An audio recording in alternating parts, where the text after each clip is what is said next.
class, I'm going to talk about the 8 limbs of yoga, which is way too much to talk about quickly, but we're just going to touch on it. Maybe it sparks some curiosity, and you can decide what you're interested in and want to look into more. We'll do a nice arrival breath in through the nose, not through the mouth. And we'll start with walking yoga or walking meditation while I talk about the eightfold or 8 limbs of yoga and the path. It's from the sutras.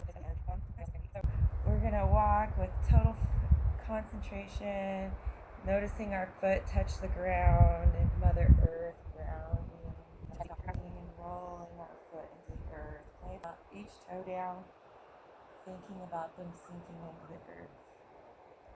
And so the first limb is Yama. And you could think of it as the self-restraints.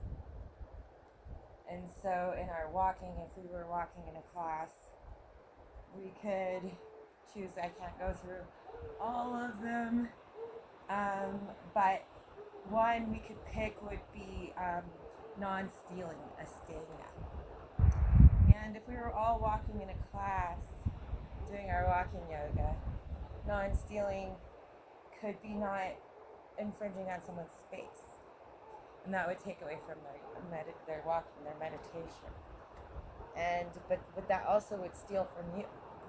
It would steal from you your meditation and your peace.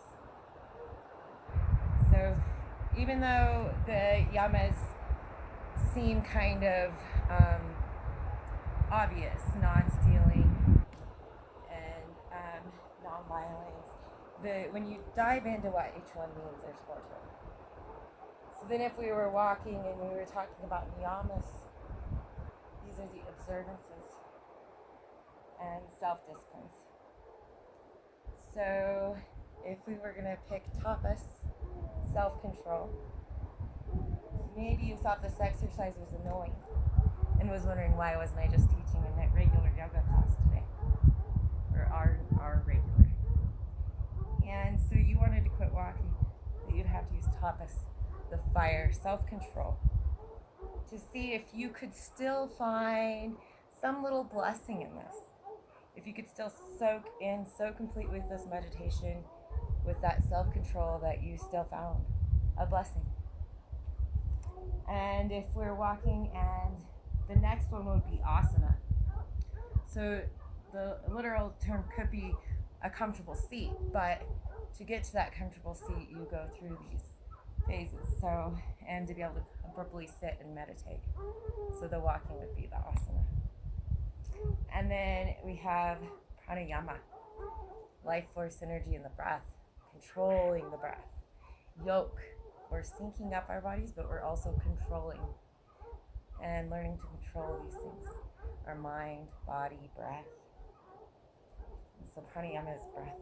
So we could link our breath to each step and control our breath and make sure that we're taking inhales and exhales with our steps, however we decided to control that and yoke it, or control and sync. And then the fifth is pratyahara. Withdraw our senses from the outside and attune in. So even if something's distracting us, the cold, the wind, the dogs barking, or our thoughts, our worries, our stress, we're still in tune to our inner light, whatever we choose, our third eye, inward something focusing, controlling those senses, controlling the focus inward. And then sixth would be Dorada. And this is concentration, control of the senses and mind, more outward, and instead of trying to focus in and not allow them, we're focusing them to the one object. And all concentration, all energy, everything to this object as long as we can, and then calling it back whenever our mind wanders, because our minds honor anything like that. And a person can try to, can strive for all these 8 limbs, and that's the goal. That's the beautiful thing, striving for all these. We probably won't reach them all. within a lifetime, but striving is the fun part. And so we move on to the next one, would be Dhyana, which is very similar to Dorada, but this one is more the meditative concentration focus. Same thing, only now you've gained control. You control your mind, body, senses, breath, and you don't have as much of that wandering that you need to call back. You've learned to, it's kind of just the same, a little more phased in. And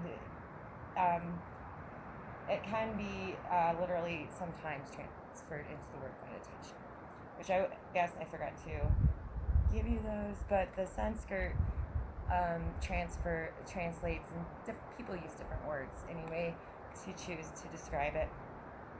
And Samadhi is kind of like what you would think of as maybe our finish line.